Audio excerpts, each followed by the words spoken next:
Welcome to the Mixing Room. I'm Trent. I'm Daniel. Today we've got an incredible episode for you guys. It is November. It is just about to be Thanksgiving. So we are spending this time with one of our very good friends, and who we are very grateful for. So this is an incredibly fun episode. And while there are a lot of laughs, this is one of my absolute favorite conversations we've had. Yeah, I think it's got a good blend of some funny moments, some serious moments, some lighthearted, some joyful stuff. It's perfect. Again, like we are like a week out from Thanksgiving. And actually, as this episode is dropping, we are at Friendsgiving with some of our friends, celebrating in all of that. And so again, we wanted to bring you a special episode. We've got some surprises in the show, so stick around till the very end because you'll also get to hear a sneak preview of our guest's song, which is coming out on Friday. If you're listening to this today, the day the episode drops, you are going to be one of the first to hear. So stay tuned for that.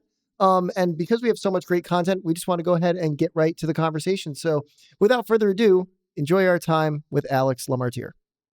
Alex, welcome to the Mixing Room. Thank you, boys. Thanks for having me. Of course. It's good to have you. Thank you. So take us back to the start. For you, what was growing up like? Was music a big part of your childhood? Tell us about that. So I grew up in Western Massachusetts, way west, like in the mountains, in Berkshire County.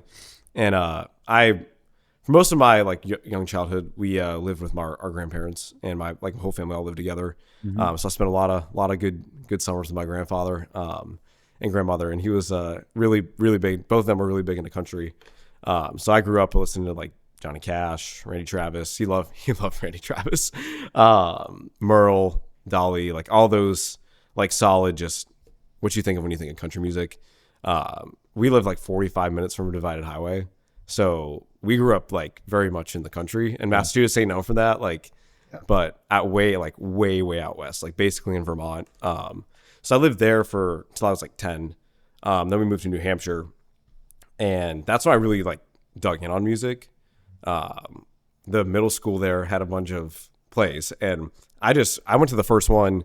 I was like in 5th grade, and you couldn't do the play when you were in 5th grade. It was just like, I don't know why. You had to be 6th grade? You had to be like 6th grade and until 8th grade. Like that's when you could be in the musicals. Yeah. I think you'd be like in the understudy cast or something. No, in the choir. You mean the choir in 5th grade? But so I just like, I didn't know any of this. And I was always like I like music, but I was like way more into playing baseball and sports and soccer and basketball. I played all that growing up. But when I went to this, I was just like, oh, like everybody here does this. Like it just felt like, okay, like sick. I'll do that next year. So I tried out for the school musical. It was Thoroughly Modern Millie, if anybody knows that. Right. Yeah. All our theater kids listening, of course. We have a pretty big theater kid audience, I have to assume, because you got it. I mean, you got half you the people who sit in these chairs. I mean, I feel like we could put on our own spring musical with the cast of the Mixing Room. We could. Maybe we should. Trent, you're the lead. Oh, yeah. No. That's all you, Big Al. Oh, God. Big Al. Yeah, that's my nickname. So we got that out of the way. Oh, yeah. Well, we'll circle back on that one. Yeah. We'll get to that. So the first play I was in was Thoroughly Modern Millie, and I had never done anything like that in my life, like at all. And so I tried out, like got to the second round of auditions and stuff. And then I was in the tapper ensemble. So I had to learn how to tap dance for my first introduction into like really doing music out in front of people, which was like a great experience because it got me like totally out of my shell. Like you can't have any. No, tap is so exposed. Like, if you make a mistake, it's noticeable. You can't. You have all your insecurities are just out the window after that. Like plunge in the deep end. Did you do tap? I tapped for a while. Yeah. Okay, the closest I ever didn't know that about Trent. We had a summer musical or something in high school where there were like 3 or 4 people who were actually in tap shoes, and then there were like 3 or 4 like that were kind of in the back that weren't in tap shoes that were kind of just, Yeah, we would do one of those too. I did that. I was never in the shoes. Well, we totally did that too, but I think there was like kind of another level too that was like people in tap shoes, but also kind of buried a little bit. So like if you were doing a slightly simplified version that's going to sonically fit in, but might visually stick out, you were kind of hidden a little bit. Yeah. And I was kind of mostly hanging out in that too. I should have been in that, but they didn't put me there. I should have done. All right, we got that in too. um, Buckle up, folks. that was for real. I for hope real. the country audience that has come to listen to the Big Al Show is enjoying this What the heck's dissertation. he talking on tap about? dance. When's the last time you guys pulled up the video of that sketch? Because for me, it was yesterday. I think you should leave the. Give me that. I quote that on the daily. Yeah. On the daily. Literally showing people last night. For those who don't know, listening along, that is the Dillensberger sketch from I Think You Should Leave, and it is a. It's a gem. You guys should go watch it. That's all I'll say. Shout out, Brennan. So that was the first thing that got me really like loving it, because I loved, as much as I played sports growing up, when I did that, I loved it. It was just like second nature. When that musical ended, I was depressed for like 2 days, because it was every day after school. Yeah. And the people that I met through it became my best friends. And the teacher who ran, his name was Mr. Leaf, shout out. He's really the person who got me started into it. Because also that same year in 6th grade, we were just regular like choir class, and I wasn't in choir. I did band. I played the trumpet. Little fun fact. I did not know that. Yeah, I played the crazy. trumpet. Yeah, until 8th grade, I played trumpet. But it was really tough to be in choir and in band, because they both happened at the same time in middle school. So I just always did trumpet, and so I was doing that. And then we were in the general music class, and my teacher, Mr. Leaf, we were doing just going through songs and stuff, and we got to Let It Be by the Beatles, and he was like, anybody want to come and sing it? And I don't know what possessed me that day, but I got up in front of the whole class and sang Let It Be. Never had done that before. That's a rock star's origin story. Yeah. Well, the Beatles have a lineage throughout all of this for me, which is very interesting. Okay. Because that happened. I got in the musical, did all that, and then I picked up the guitar. Now, learning guitars, obviously, we all have our little bit of fun with that for the first 2 months of calloused hands and trying to learn how to play anything. First song I ever learned how to play through was Hey Jude by the Beatles. Yeah. So both with a capo or like. Yeah. With a capo. Okay. You're like, what the heck, bro? You're like, damn. F being a B flat. Yeah, with a capo. Okay. So though it's funny because that's not what you would think. Like if you listen to my music and stuff, you probably wouldn't hear a lot of that, but every step of the way, it's been somehow like them getting it started, which is like so cool. So that musical, picked up guitar, started doing all that. The next, Well, I was going to say, what made you pick up the guitar? man, I'm trying to think. My mom was always like, you should just try to pick up guitar. It's easy to play. You can bring it with you if you're at a fire pit, all those things. It transports with you. With like, if you got a piano's a great instrument, and piano, like if you look at a piano, you know where middle C is. You know where everything is. There's not 4 middle C's. There's one. You look at a guitar and it's like very different. So I love piano for that reason. I don't know it really well. Like I know enough like to tell you where things are and to like maybe put some chords together. But guitar was just always there, and my mom made sense. Yeah, my mom was like, you should pick it up. And of course, everybody I listened to in country music played guitar. They never really played much piano. So yeah, that's what got me on that. But then, so that summer after the first play in 6th grade, we did like community theater with the same teacher, Mr. Leaf. That was my first leading role, which was in the musical Dear Edwina, which interesting musical. So I did that. Then 7th grade did Little Mermaid, played Prince Eric, and the rest of the story kind of continues on in middle school from there. Just doing those musicals, like literally the best thing about middle school. Middle school is a great time for everybody, of course. We all had a great time, but that was some of the absolute best memories doing that stuff. So that's really like, that's what drove the love, was that like spirit and camaraderie that I had in those musicals, because like right now I'm doing everything solo and I love it, but that team, and this is what I love. I love being a part of a team. Like I played baseball all throughout my childhood into high school. I love being a part of a team. And so being solo is weird in that sense, but I write with a lot of great people, and that's kind of my team now. Oh yeah. Well, we've got some of your roster here, and I do want to get to them in a little bit. Yeah, I'm gonna keep rambling if you. No. But before we kind of get into that, tell me what. Okay, so you find your love for music, and that's kind of what drives you to work solo, at least in the capacity of as an artist. You have these co-writers, you have producers, all that. What drives the car to Nashville. Okay, yeah. How do you get here? Another great story. So my sister is 4 years older than me, and she was trying to find a college to go to, and she wanted to do journalism in the entertainment industry. That was her mark. And of course, there's not a lot of colleges like that. It's a very specific niche. And so my mom was I forget who was reading it. It might have been my mom or my sister was reading Brad Paisley's autobiography. Oh. And he talks about Belmont. And so we were like, well, we got to check this place out. And so we went to Belmont before the massive expansion, before the Johnson Center was built, that whole like side of campus, the old side of campus. Dude, I thought you meant the Music Row stuff that they're putting up now. No. Yeah. Shout out, man. Oh my. When was that? 2014. I think it was when we first toured. Okay. That makes sense because it was for your sister. My sister started at Belmont in 2016. Okay. So it would have been about 2013, 2014, somewhere in there. So she goes, we all knew like she was going to Belmont, which heck of a leap of faith, being from New Hampshire, going 1,500 miles, like to a school you know nobody. So it took a lot of courage for her to do that. So she goes to like the freshman orientation in the summer, and I was going with them, and my mom was like, there's this summer camp happening, and why don't you go? Yeah, it's crazy.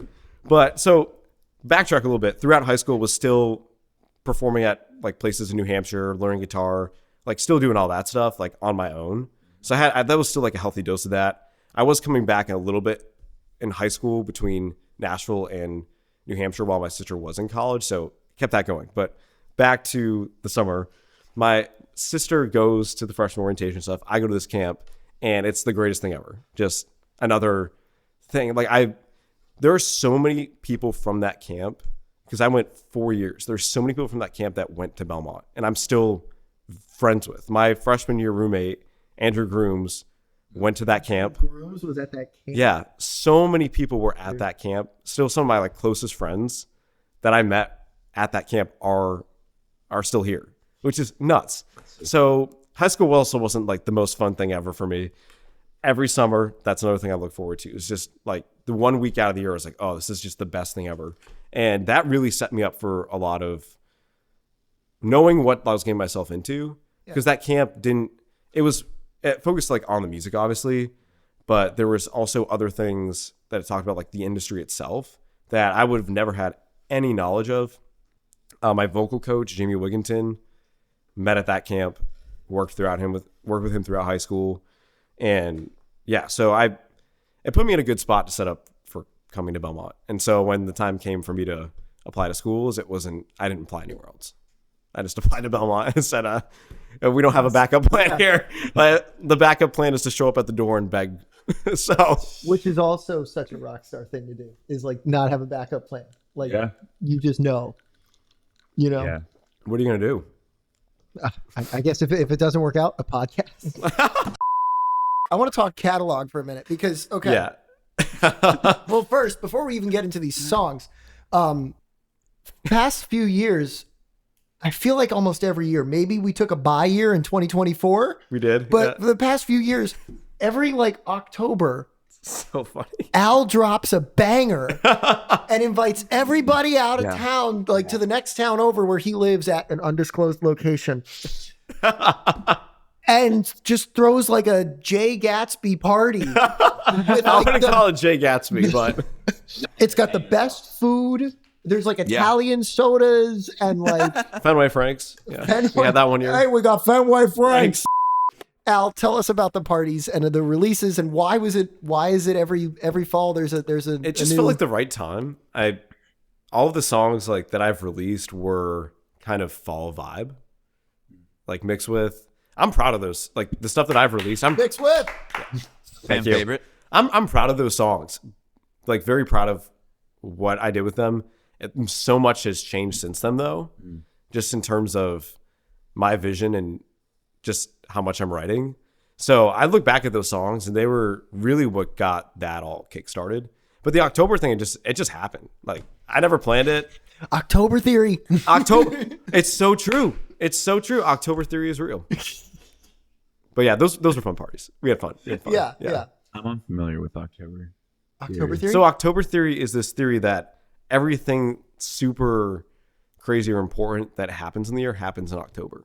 Like cuffing season, all that stuff is in October. And it makes sense. See, yeah, and he when he first described it to me, I was thinking it was kind of some kind of like voodoo thing. Or No, it's not. And I was like, no, I think it's just because like the holidays are coming up and it gets cold and dark, and like I think there's just a lot of reason. And it's also like the start. Yeah. It's the start of like school years, which so much of our culture operates around. Honestly, yeah. You get like a couple good football games in, and then you're in October. Well, unless you're the Titans.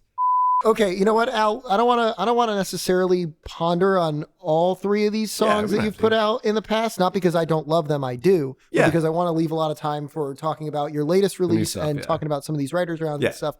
So, of the songs you put out, mixed with The Reason and Put You on the Map.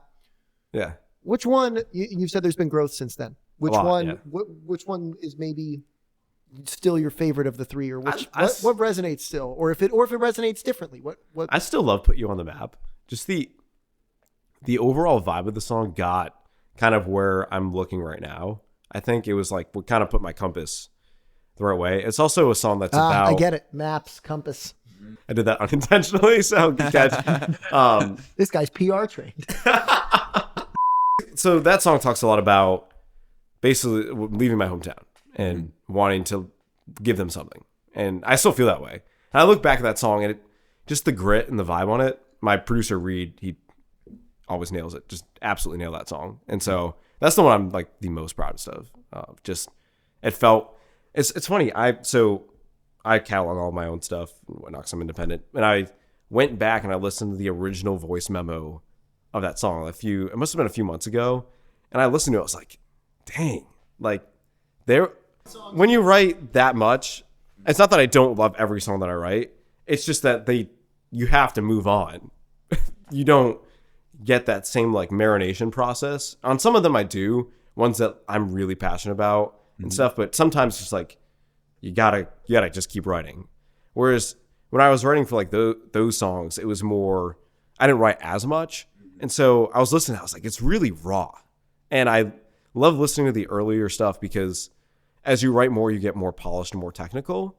And sometimes you need to give yourself a little itch and be like, okay, you got to get back to why you write.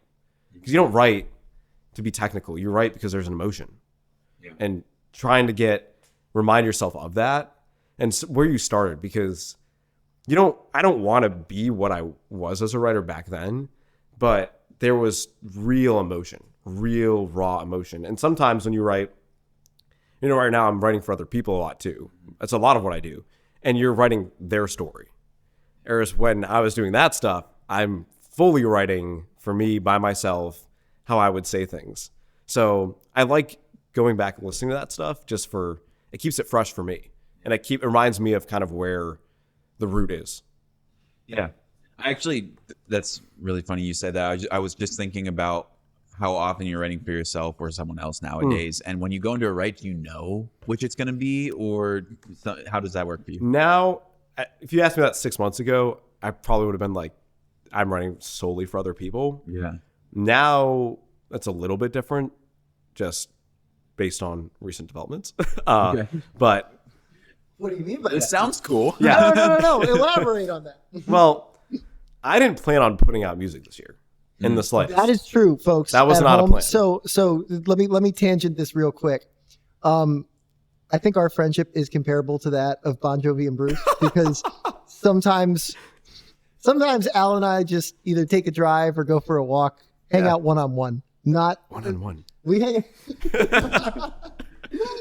And on one of these kind of little side quest therapy talk things, I asked him basically when's the October, we're going to have one of those parties. We're going to have songs coming out, right? And he was like, no, not this year. Not this year. I don't think I'm putting anything out this year. I'm just going to keep writing it. And I was like, what? Really? He was dead serious. He was, and then all of a sudden there's an announcement and he's like, I would love to do Mixing Room. And I'm like, okay. So he's serious when he says that.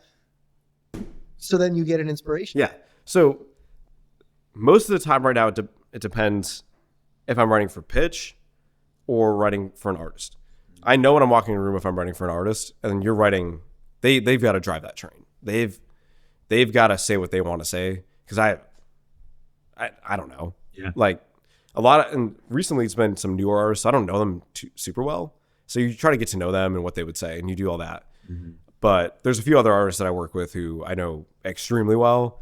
My good friend Bri Aspen, shout out Bri. Been writing with her for a year now. We're super, super close friends. My friend Amber Marie, write with her all the time. We actually just finished.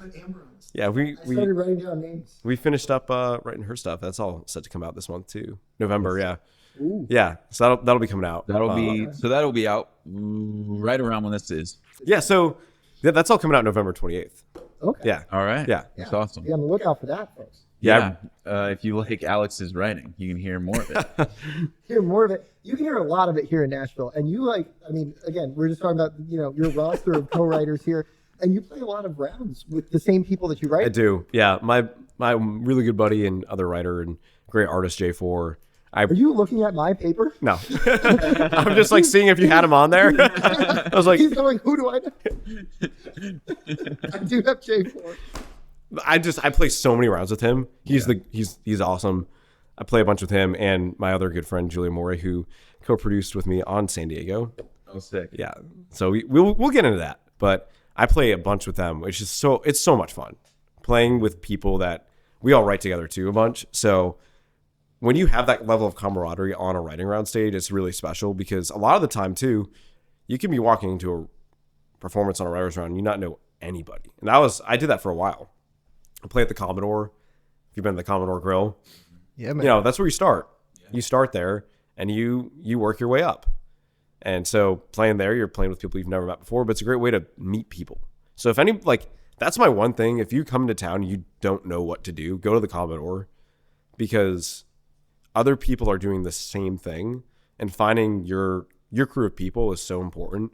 And that's what's been so important for me, like after graduating Belmont, was having that core group of people that I wrote with. My buddy Jan, me and him, we started writing. It's so funny. All of these people that I write with now who went to Belmont, I didn't meet a single one of them until after they graduated or I graduated. We got him. I knew it. It was bound to happen. He just mentioned you like 3 minutes ago. I haven't seen you in like 2 weeks. All is not well in the world. So for those of you listening, Bri Aspen has just joined us here in the mixing room because she happens to be in this building where we're taping this, another undisclosed location. When she heard that Alex was going to be on tonight, we planned a little surprise for him. So we ambushed him. A little bit. But so yes, to answer your question that you were just asking, yes, it's been chaos the whole night. Sure. But this episode comes out like right before Thanksgiving, and we're just, we're grateful for friendships and community and our neighbors. So what's it like writing with Alex? Because he just said how terrible it is. Oh yeah, that's exactly right. 100%. Well, that's what he tells the whole city of Nashville, actually. And now the entire world. Yeah. So worldwide. It is a lot of fun. The first write that we had was my first co-write in Nashville, and I released it. So we got really lucky on the first one. Yeah. And what was that? Made by someone else. Okay. It came out like a year ago. Yeah. Like year and some change. Yeah. And then we've just been writing since then. It gets chaotic sometimes because we both just talk for a long time, and then we lock in. We do. We lock in. We lock in. Well, what I've heard is that it's important that you get to know your writing partners and Very stuff. important. Why do we have show notes? We don't need these. We don't need these. Don't crumble them up. We don't. Hey, I might need them. We don't need these. We don't need these. Dan is ripping up the notes. Yeah, for our audio listeners, you can definitely hear that, but that's our show notes being ripped apart. Well, okay, you were not involved in the writing of San Diego, were you? No, I was not there. Okay, so when was the first time you heard this track? The day he wrote it. The day he wrote it. I'm pretty sure, yeah. I think it was the morning after. Okay. I was running on the bike in my gym because I was like running on the bike. Wait, no, I was biking, Biking, if you will. Sure. yeah, thank you. In my gym, and I was just like listening to the song on repeat, and so I sent it to them because we wrote that for me. I don't do that a lot. Yeah. We wrote that song for me from some very specific reasons. Very specific reasons, which is throughout the song. Like it's very much how I would say things. Yeah, because you It's grew up not- playing baseball, right? Exactly. Yeah. There's a lot of we will go through all this. But Okay. We can I unpack get we can very unpack the atta- topicalities. I get very attached to those kinds of songs because I have such a connection with them, and I'm like, I need to double check myself here. Like, is this good, or am I just like tripping? So I sent it to Bri and our good friend Grace because I trust you guys to give me honest feedback, which is really important because I don't need people just telling me this is good. I don't need that. I don't need that in my life. I need people being objective about the quality of what's coming out because I'm not doing this just for that. I want it to be quality. I want it to be good. And sometimes our emotions get in the way of seeing that. So it's important to have people around you who know your catalog and know what you're capable of and what you want to do and knowing where that stuff aligns. So that's why I sent it to them because they know me. Yeah. And what's your feedback when you first hear? Was it even like a? It sucked. My immediate response was unwrite this. My second response was I convinced him to start listening to Noah Kahan. Yeah. And Thank you for that. And I had like been thinking for a while that that's a direction that his music could head, especially being from the Northeast. And so when I heard it, I was like, I feel like this is your style. Yeah. Like immediately, I was just like, you're not in the box of like country music in Nashville, which is so specific, and not everybody needs to be in that box. And yeah, it was the first track that you sent me that you sang on. And I was like, this is definitely your style. Yeah. And a lot of people will take a little vacation in that box and then go back to what they usually do. So like you can do things like that too. Yeah. You know? Yeah. Yeah. You can change it up. One of probably my favorite artists, Eric Church. That he's a legend for that. He never puts out the same record. Yeah. Each record is a little bit different than the last. I mean, his last record it's got full scale horns and choirs and stuff that like you're not hearing. Yeah. And I respect everybody who does that. And I write a good amount of it, like country radio pitch. Like that's the job. That's the job. Like sometimes you don't need to write all the flowery stuff, even though that's what I love to do. But it is a job, right? It is a job. It's not, you show up every day trying to make the best thing you can. Yeah. And sometimes you have to write to that. And I like doing it, but my music, I don't want to be that. I want it to be authentic to me. And so kind of like to your point, why I like really latched on to Noah Kahan is because not necessarily because of the musical style. There are a little bit of elements, but he talks about places where he grew up. And I know those places. Yeah. Like when he sings in New Perspective, the license plates live free or die. That's on the New Hampshire license plate. Like that is so an iconic line because you know exactly. You don't know that, but when I hear that, I'm like, oh my gosh, like it reminds me of home. Yeah. And so I'm not going to play a part of acting like I grew up in the South because I didn't. I want stuff to be authentic to me, and you can still fit in the country space while also having stuff that's real because at the end of the day, everybody had a hometown. It doesn't matter where it was. Everybody has those things that they connect with. It's just the things that I connect with are the Red Sox and the Patriots and going to the mountains in New Hampshire. And I was going to say, all that's that what I love about this is that even though the song is called San Diego, the earworm that's, I guess, going kind of viral right now on TikTok. A little bit, yeah. Is the I still go to Fenway Park, think of you when Sweet Caroline comes on. Yeah. Like, these are, I know what a big fan of baseball you are. And you mentioned playing baseball growing up. I am, yeah. Yeah. And so I love that you've even in this song, which more broadly speaking is already about you've kind of planted little seeds of things that really are deeply meaningful and good memories to you within the lines. Yeah. I love that you've been able to do that so well. Well, thank you. Yeah. The song is, it's mainly, it's kind of about circumstances and regret. If I had to sum up what that song is about, it's about that. It's about, and of course, like when this drops, the song won't be officially released, right? Well, it won't be, Al, but I think our listeners will get We'll get a little taste. sneak preview if you stick around for the end of this episode. So the first verse is all about regret.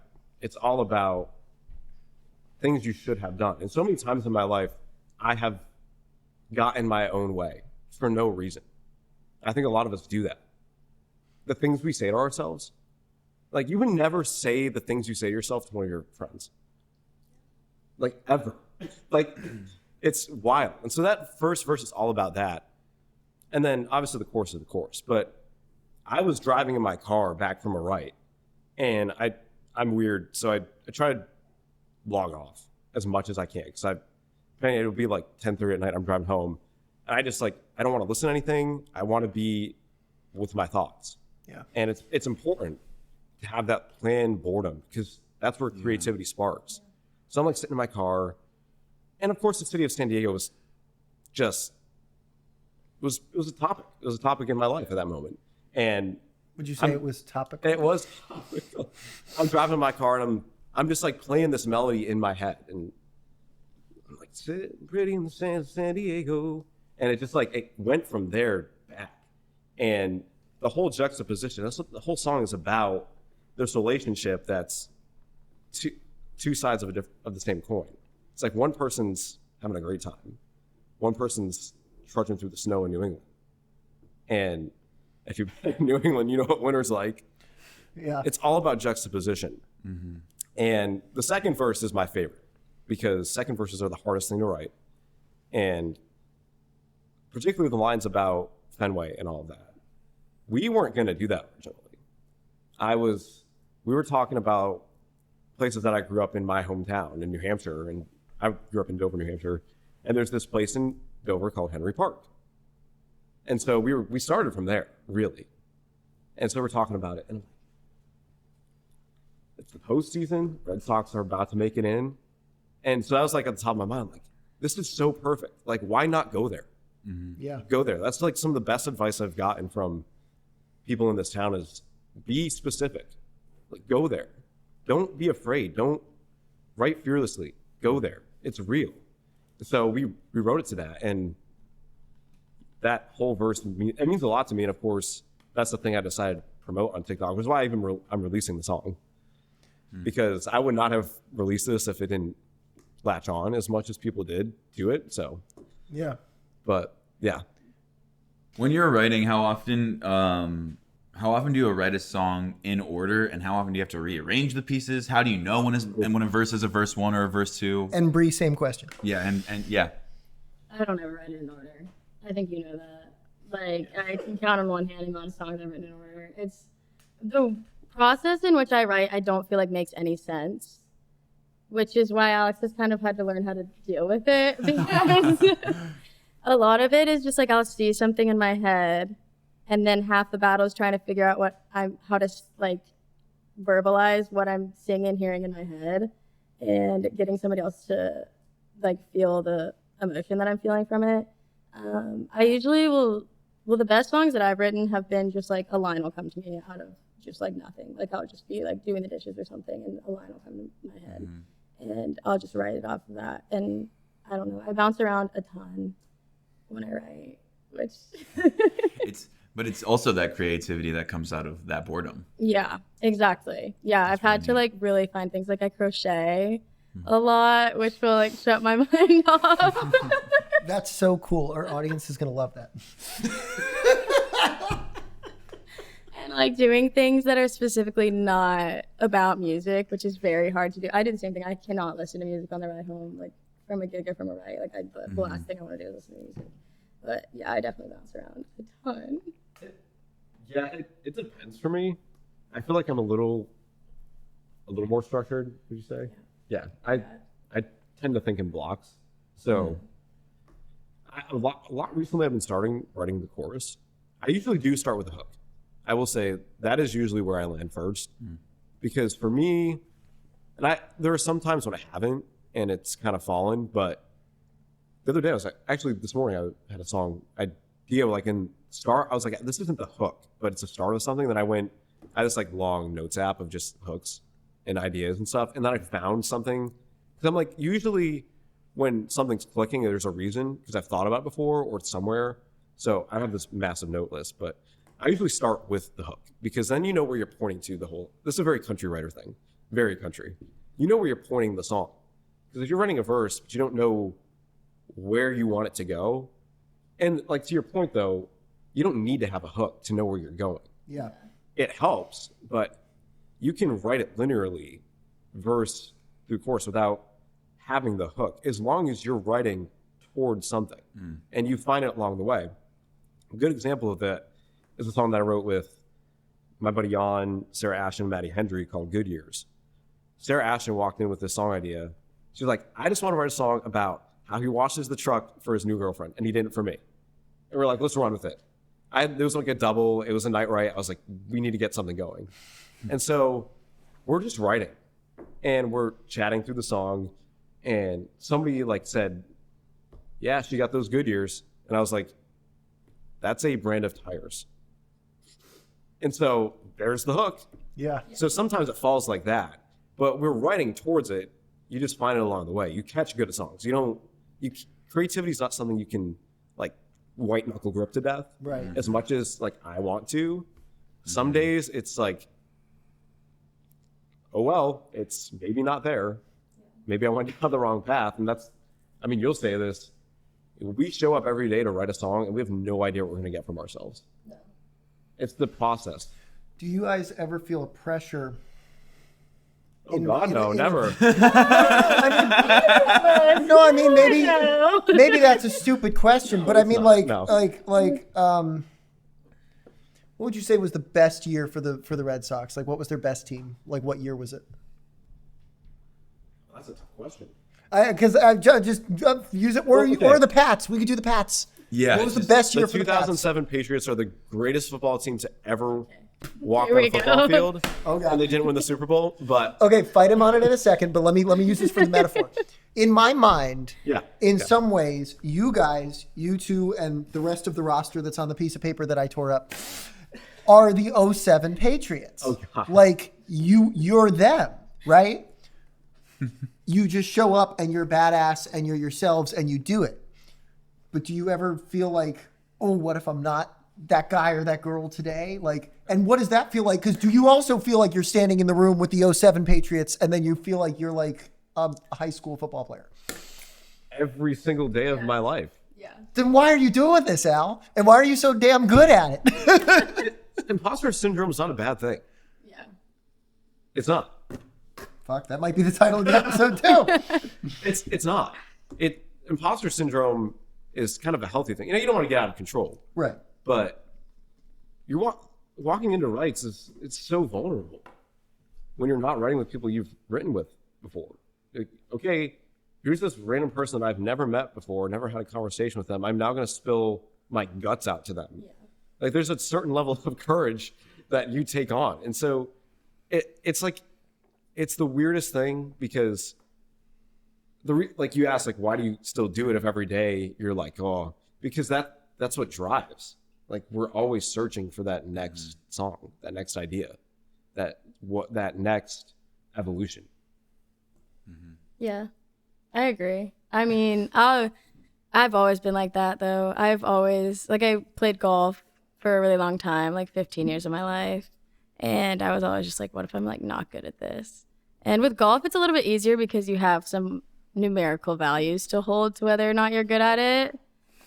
With this, it's quite difficult. I think social media has created a whole different type of pressure, especially like once I started gaining a following on TikTok, I was like, oh, okay, these people are like expecting things from me. And yeah. Before this, like, I think I've told you this, like, I could have quit 6 months ago. Nobody would know that I quit music. Like, nobody knows doing it. So, like, I could have quit and it would have been like, nobody knew it happened. Totally fine. Now, like, if I quit, like, people would know about it. And so there's just a whole nother pressure and, like, people know your music. And, like, I guess people have resonated with it. And so I have to keep creating something that they resonate with. Mm-hmm. And it's hard to separate from, like, what would do well on TikTok. Like, I'll have a song idea and I'll be like, okay, this line would do great on TikTok. And then I'm like, I can't write the rest of the song.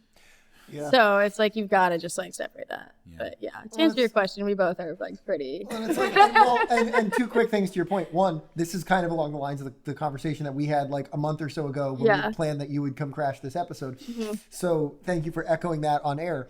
Two, We have the same but different as far as like you were saying, like TikTok and like what's going to do well on TikTok versus what's, like, I mean, the past 10 or 15 minutes of this are not going to get posted to TikTok or, because it's been like good, serious quality content. Yeah. What's going to get posted is when Al went 6'7", right? Like, so it's the same battle. It's the same battle, right? It's like we're trying to do a deep, authentic show, but then also have the funnier clips for the socials. But anyway, you were going to say something. Yeah. How much of a commitment do you feel it adds to have to maintain like an online community or following or?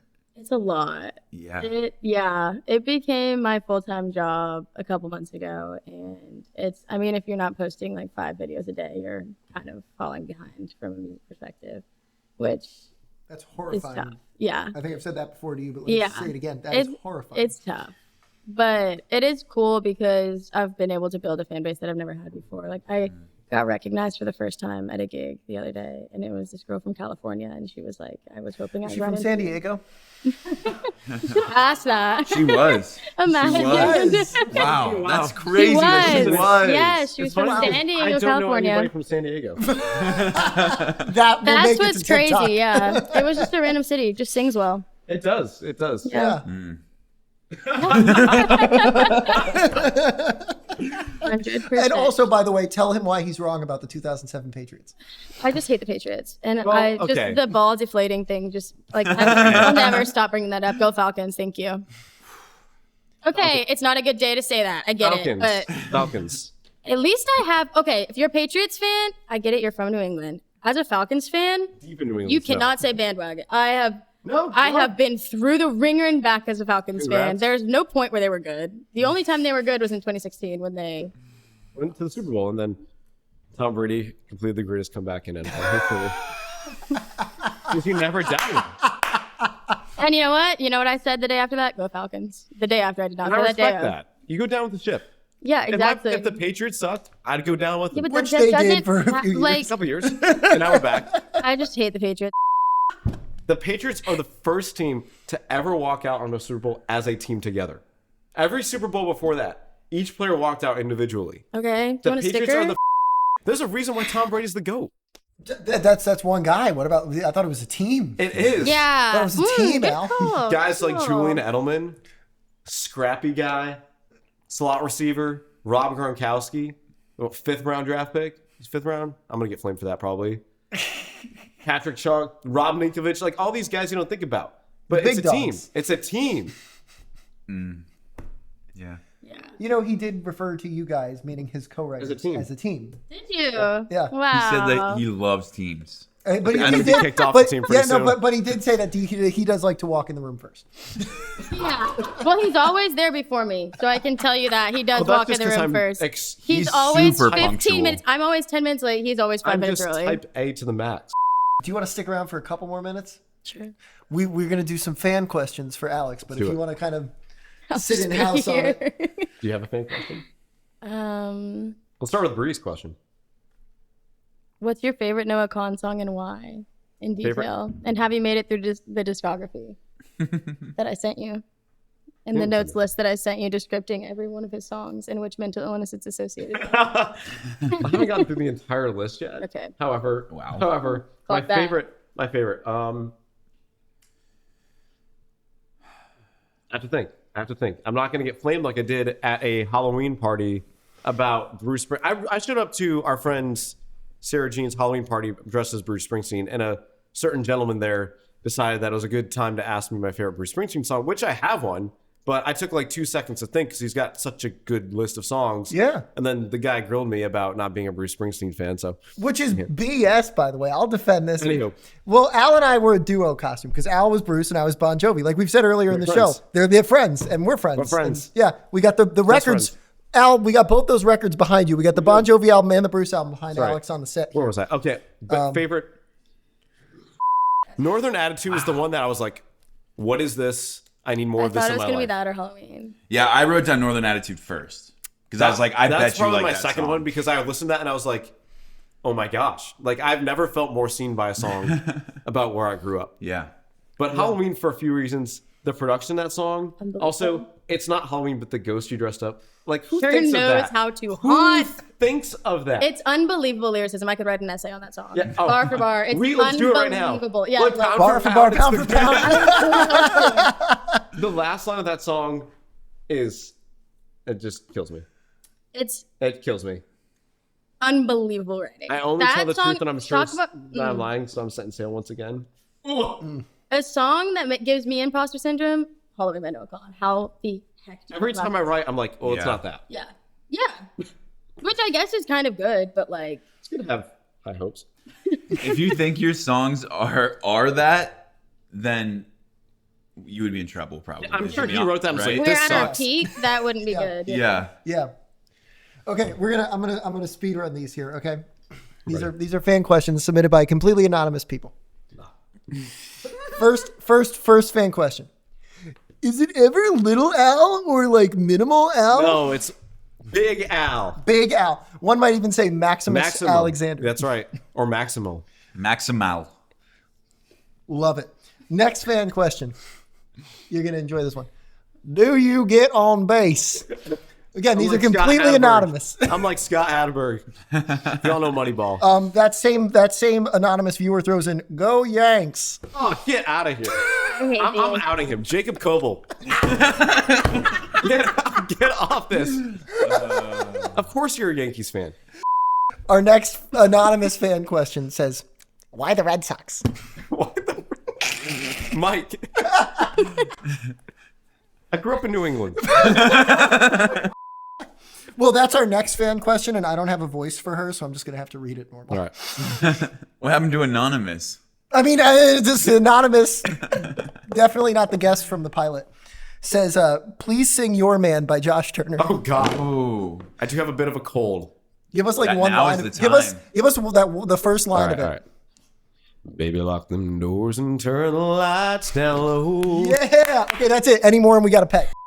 The same anonymous guest asks a follow-up. No, actually ask him who his favorite baseball player is. Of all time or currently? Ooh, let's do both. Okay. All time, greatest baseball player ever, Willie Mays. Current favorite player, Mookie Betts. Huh. Which, it hurts my heart to know that he's playing for the Dodgers. And I've spiraled about this once a week about how much I dislike that we traded him. Thoughts on the World Series that just happened? Okay. I was in Disney World with my family. Me and my dad left Magic Kingdom early to go watch Game 7. Now, hats off the Blue Jays. They gave him a run. It was crazy. I thought it was going to be like a curb stomping of Dodgers just going to go in there and win all 4 and call it a day. They gave him a. I mean, they had the it game. was so good. It went to games. Yeah. The Game 6 ending. The Game 7 was all-time great World Series. All-time. It really great. was. It was the longest World Series ever by number of innings. Yeah, we basically got 8 games, 8 plus games. Yeah. What game was it that went 18? Everyone, Brad Paisley. Oh, no. Every time, Every time he plays the anthem at like the it goes extra innings. Every single time he's played the anthem in the World Series, it goes extra innings. We talked about him. You weren't here for it. We talked about his autobiography earlier. Okay. Bruce, like, okay. Okay, well, we're going to give our audience here a sneak preview of Yes, San Diego, yes. which is going to be out everywhere on Friday. If you're listening to this on Thursday, you can hear a bit of that song early. You'll be the first to hear that song here in the mixing room. But before we give you that preview, first of all, Bri, thanks for coming and crashing the show. Thanks, Bri. We're going to have you on. Crash. We're going to have you on sometime, and we promise we're not going to make Alex crash. Maybe we'll see. But in the meantime, where can people find you on social media? Because you're literally about to leave here and go do a TikTok live. So true. people got to keep up with you on socials. Where can they find you? Yes. TikTok is Bri Aspen, BRIASPEN. And on Instagram is Bri.Aspen. That's Ooh, important. fancy. And then any other social media I don't know about, but it would be along those same lines. Okay. Okay. Fair. Alex, where can we find you? I mean, you'll be tagged in all this, but Instagram and TikTok at Alex Lomartire. word. That's it. Very complicated. Very. Well, Alex, Bri, thanks for coming, guys. Alex, we're so excited for the release here. Congrats on me, San guys. Diego. Yeah, very excited. And Thank stick you. around, everybody, for a sneak preview at that track, which is coming out on Friday.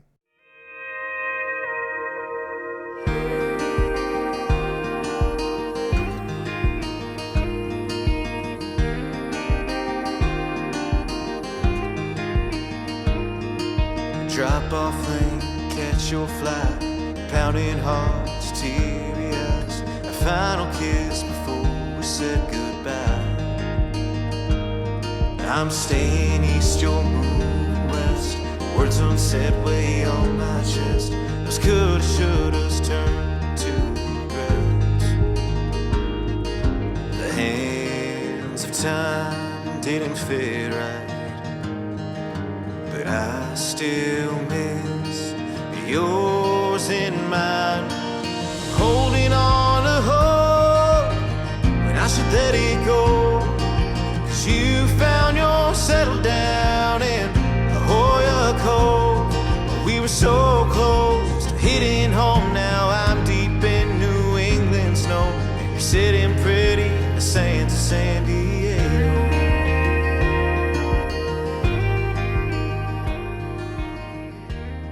And that concludes our conversation with Alex Lomartire. If you guys have liked what you've heard today, go ahead and rate us 5 stars on Spotify. Hit that follow button while you're there. If you are watching on YouTube, thank you for checking out the video. Go ahead and hit subscribe, share it. All of that helps us greatly. Yes, and be sure to follow us on social media too. We're going to be posting clips from this episode and more. You can find us on Instagram at Mixing Room Podcast, and same with TikTok. You'll see our logo. Go ahead and give us a follow. Be sure to check out our link in our bio for even more. And as always, guys, thanks for tuning in. If you want to support the show directly, as you check that link in the bio on our social medias, you can find our coffee page. As we always say, a little goes a long way, especially in this time of year. If you're in the giving spirit, we greatly appreciate it. And we greatly appreciate you for joining us for today's episode. Until next time, I'm Daniel. I'm Trent. We'll see you then.